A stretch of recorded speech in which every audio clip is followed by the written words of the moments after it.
그런데 우리는 인생이 바뀌었다고 하는가? 평소 상상도 해보지 못했을 정도로 가치관이나 행동이 달라지면 그렇게 말한다. 지금까지와는 전혀 다른 방식으로 세상을 바라보거나 살아간다는 의미다. 게으르고 잘 움직이지도 않다가 40 넘어서야 뒤늦게 운동이란 걸 시작했다. 많은 약점에도 불구하고 강한 체력의 소유자가 된 내 경험이 나만큼이나 평범한 다른 사람들 마음에 불을 지필 수 있지 않을까? 사람은 원래 잘 안 바뀐다고 한다. 그러니 내가 쓴 책으로 이 세상 단 한 사람의 마음이라도 움직일 수 있다면 그것으로 좋다다. 몸이 바뀌면 행동이 달라지고 달라진 행동이 생각에 영향을 끼친다. 그래서 인생의 나침반까지 돌려놓고 만다. 마녀 체력 이영미. 펴낸 곳은 남의 봄날. 너무 오랜만에 인사드리는 다정한 책방입니다. 사람 참 변하기 쉽지 않다 하죠. 근데 그 어려운 걸 해내는 분들이 있습니다. 올빼미족 게으름뱅이에서 아침형 근육 노동자로 변신했다는 이영미 작가님. 저의 대학 선배님이기도 하신데요. 그분의 마녀 체력은 정말 유쾌하면서도 진정성 있게 우리의 마음을 두드려 줄 겁니다. 마녀 체력, 지금 다정한 책방에서 만나보시죠.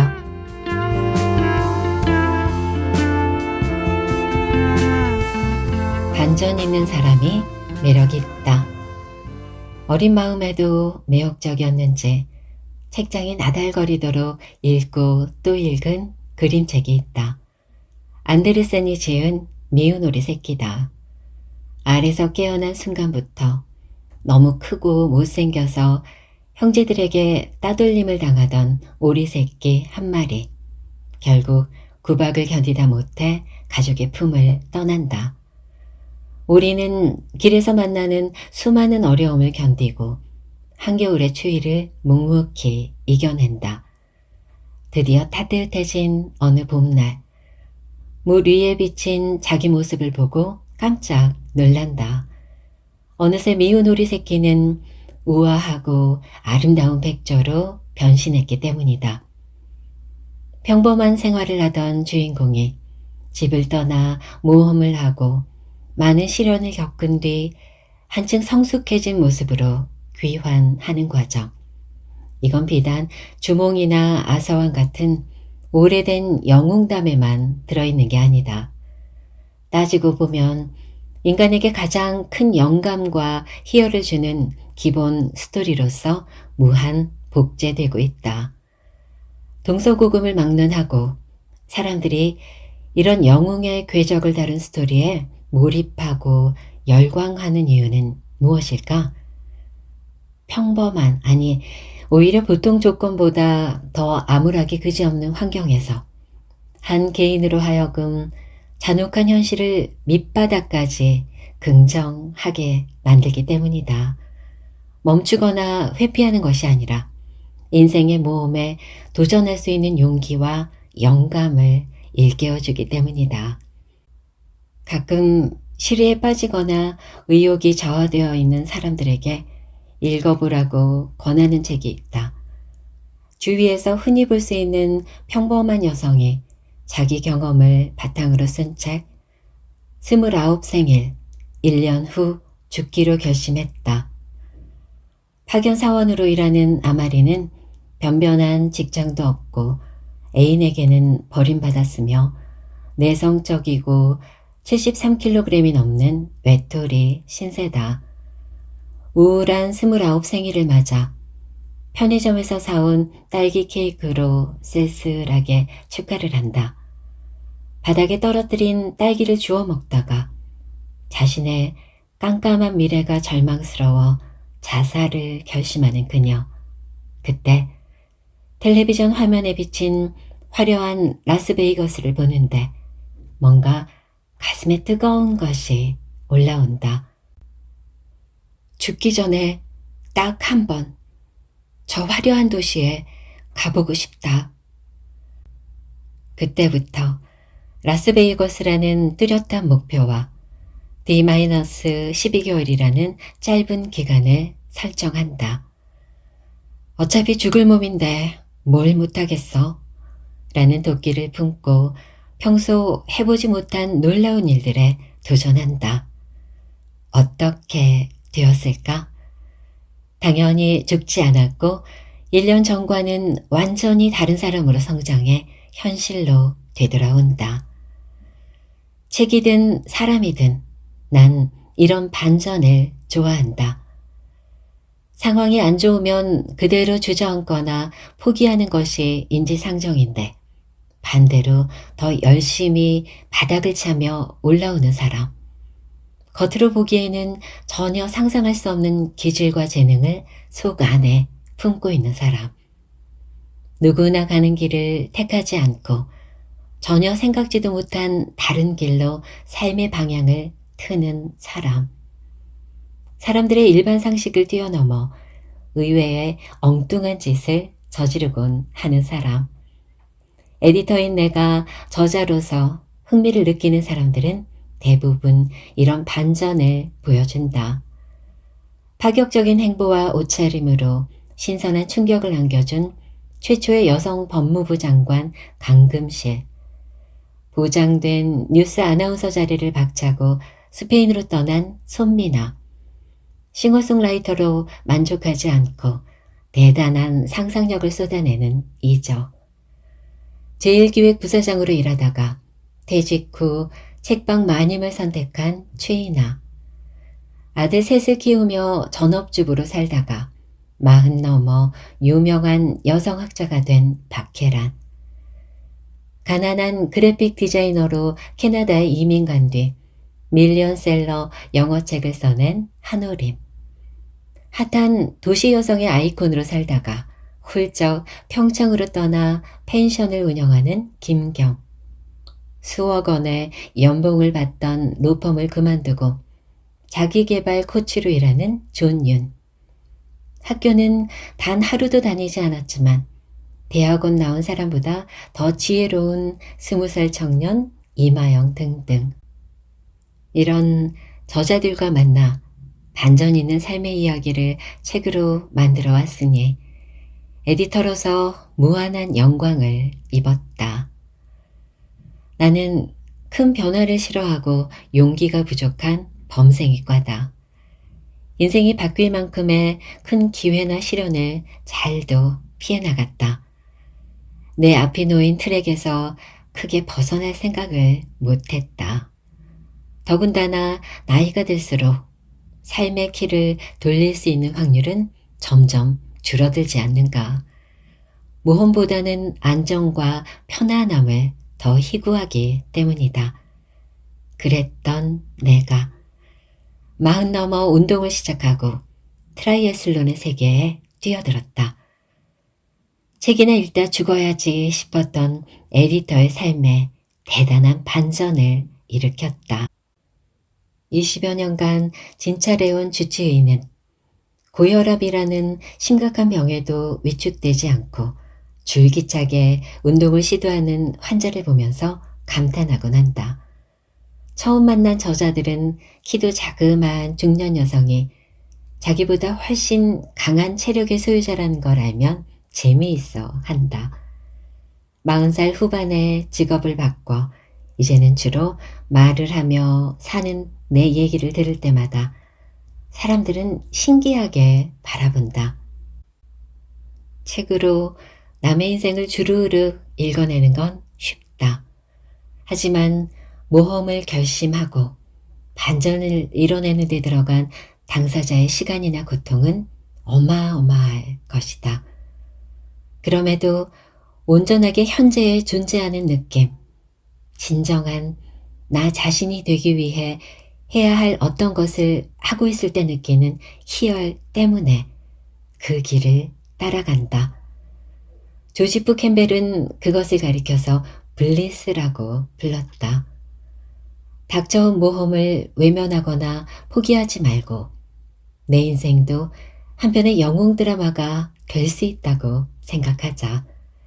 오히려 가장 민감한 내 아킬레스건을 극복해서 반전을 일으켜보자. 인간의 품격을 쓴 데이비드 브룩스는 영웅은 자신의 가장 약한 부분에서 가장 강한 힘을 발휘한다고 말한다.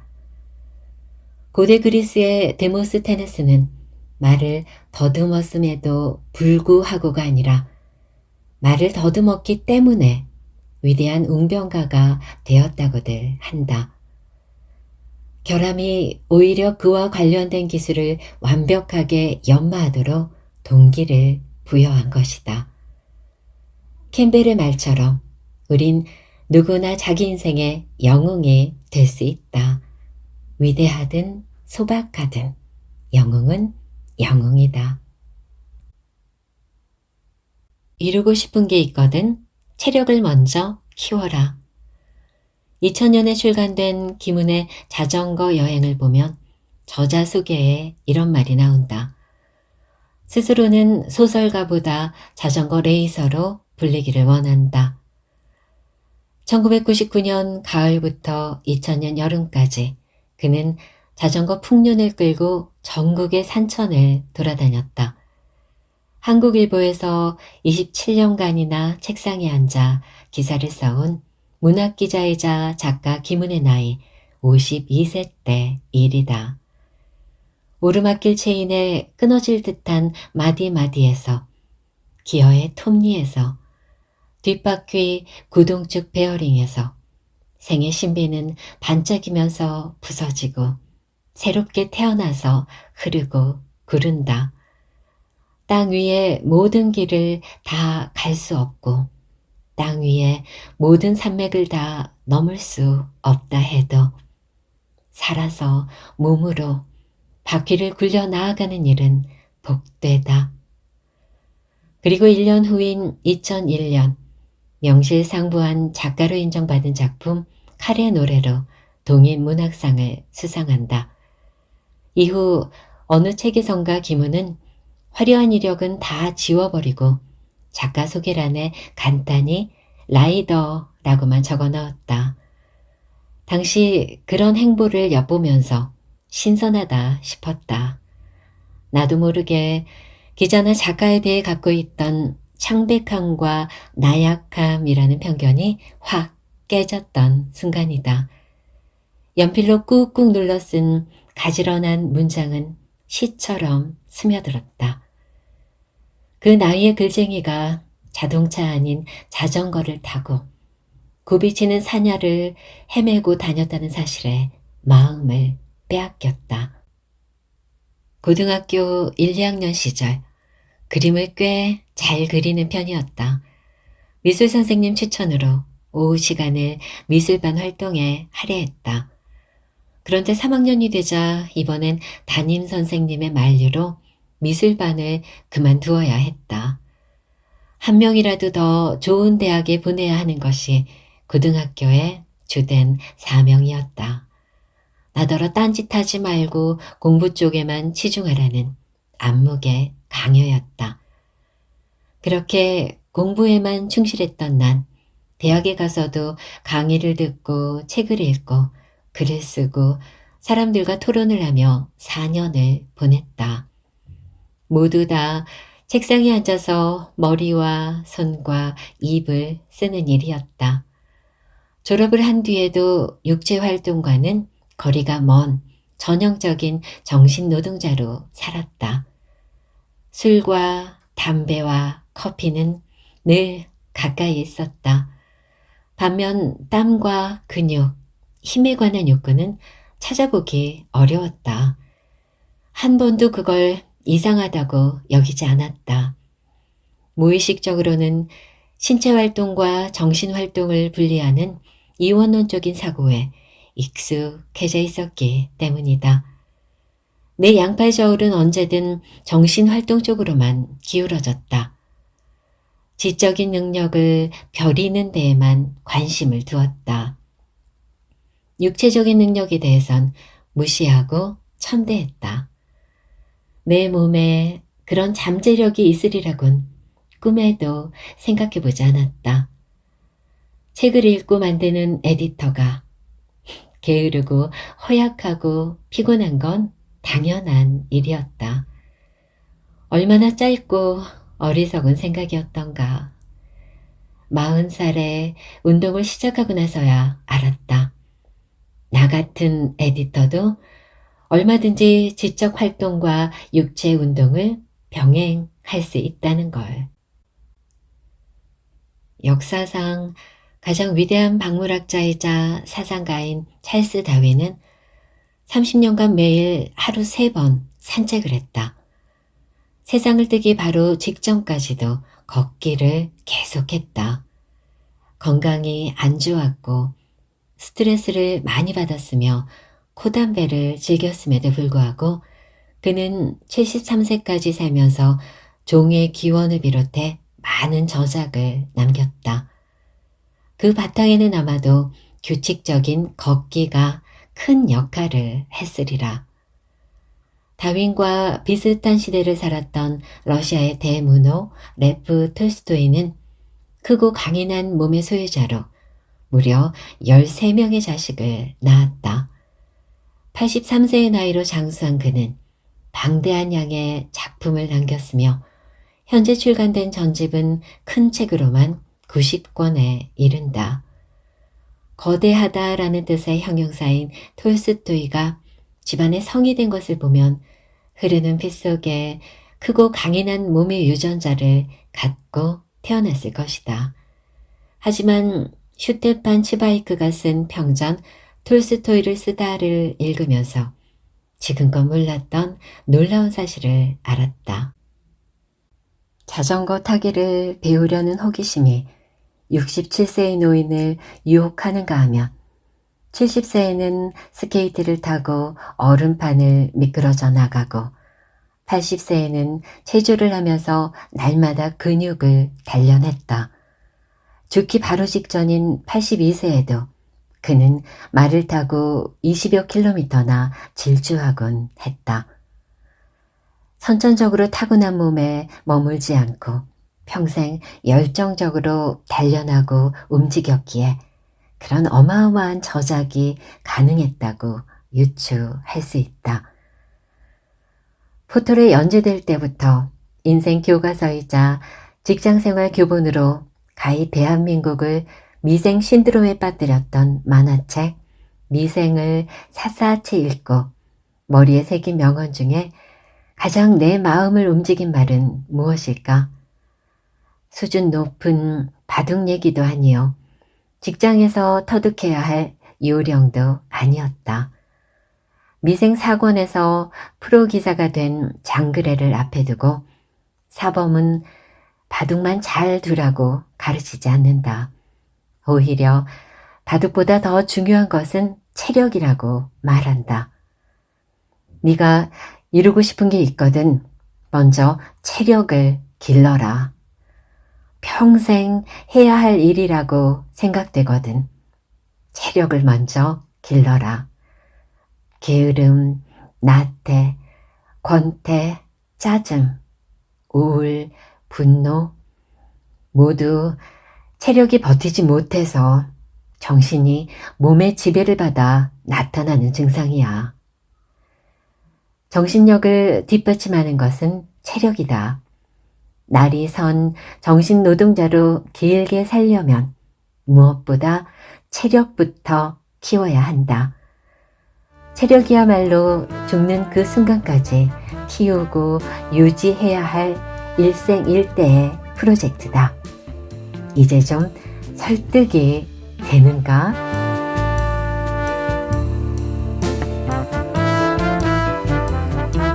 다들 100세 시대를 노래한다.